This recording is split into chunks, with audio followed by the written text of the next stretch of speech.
Hello and welcome to another edition of Inside Outlook. I'm Tony Trongone, Superintendent of Pemberton Township Schools.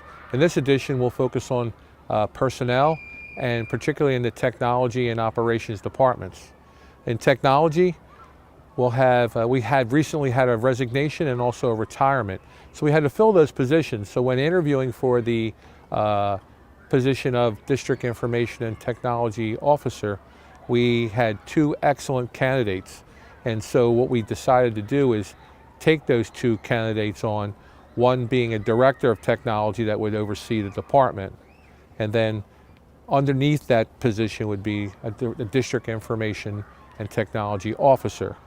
And I want to stress that there were no new positions taken on by the school district.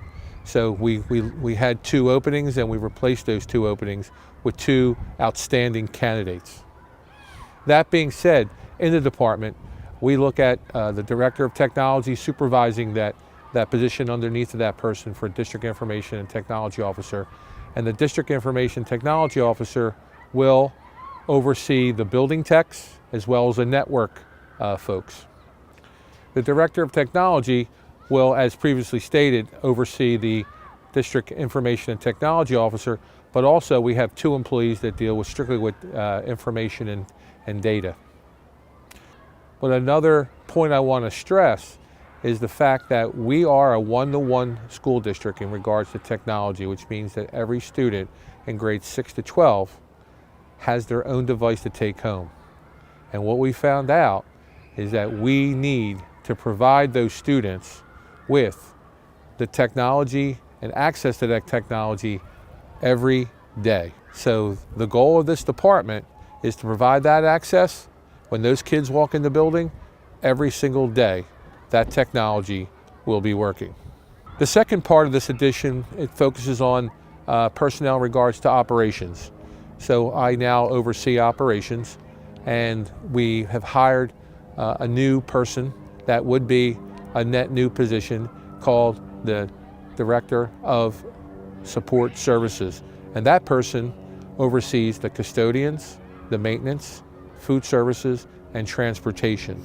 In operations, there's custodians and there's maintenance. So one piece from the board is a directive to improve curb appeal. So we'll be focusing on our curb appeal at our buildings. But a large piece under operations will be overseeing the project behind me, the new school being built. The old school is behind me and it'll be demolished in the upcoming months. We'll be getting a new school on the lot behind me. They'll also oversee the new renovations taking place at the Stackhouse School located on Trenton Road. And also there's a sewer treatment plant they'll be working on to renovate that. It's about 55 years old. In food services, we recently had focus groups at the high school with our students being involved in providing feedback to the lunch program. And in transportation, we just recently completed our survey and we've analyzed that data and we're looking to take action and report those actions to the Board of Education at our January board meeting. In closing, regarding technology and operations and the personnel, there was a one-to-one filling of positions. So I don't see a need for more explanation in that department. But in regard to operations, we did add a new position. And then by the end of the school year, knowing that we did add one position in operations, we will make a reduction of a full-time employee not related to classroom instruction. That being said, I want to wish everybody a Merry Christmas and a Happy New Year and a safe winter break. Thank you very much. Tony Trongone, Superintendent, Pemberton Township Schools.